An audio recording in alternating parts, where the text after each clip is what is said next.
Donc, on va faire croire aux gens que quand ils vont déjeuner le matin, ils sont 100% en sécurité, alors que la sécurité complète n'existe pas. C'est une utopie, là.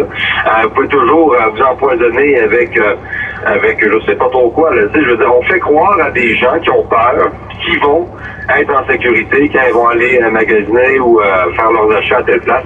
C'est illusoire. C'est une mesure. C'est une mesure qui relève de l'imaginaire avant tout, là. Moi, je doute de l'efficacité réelle, vraiment. Puis je regardais ce matin Israël qui y va avec la 3e dose, même si l'Organisation mondiale de la santé dit de ne pas aller jusque-là. Et en Israël, ce qu'on dit, c'est qu'on va être précurseur. Puis pour les scientifiques, ça va être un beau test là, sur la population. Donc les autres scientifiques ailleurs vont être capables de regarder ce qui se passe à Israël. C'est comme si on faisait un test avec une population. Ça, on lance quelque chose. Oui. Mais je trouve ça curieux ce que Jérôme me dit là, sur le sentiment de sécurité. J'ai déjà entendu des gens au sein de la santé publique dire que le masque, ça créait un faux sentiment de sécurité aussi, mais ça doit être moi là, qui est mal intentionné. Mais non, je pense que les experts, quand ils osent parler, parce qu'on sait, il y a un climat aussi de censure incroyable autour de tout ça, on n'ose plus questionner. C'est ça il est là le malaise. Hein, c'est comme pour le vaccin. Les gens sont pas contre le vaccin en tant que tel. Hein, c'est pas l'objet.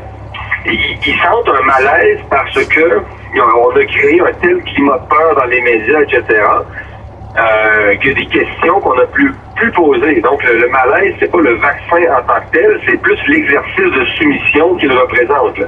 Donc, par exemple, la vaccination chez les enfants, on n'a pas pu en parler. À Radio X, j'imagine que vous en avez parlé.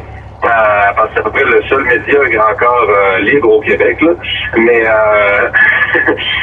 je veux dire, il y a des questions qu'on ne peut plus aborder. Donc, on voit que la population, enfin une partie d'entre elles, sent un malaise qu'elle a la misère à exprimer. Donc, pour le passeport sanitaire, c'est un peu ça. Le problème, c'est pas nécessairement les gens vont relativiser, ils vont dire, ouais, mais c'est juste un petit code, bon, ça prend 5 secondes, on sort un cellulaire, c'est pas pire que, bon, la carte Inspire à la SEQ. Je comprends, mais le problème, c'est pas la technicalité, là, c'est le précédent que ça crée.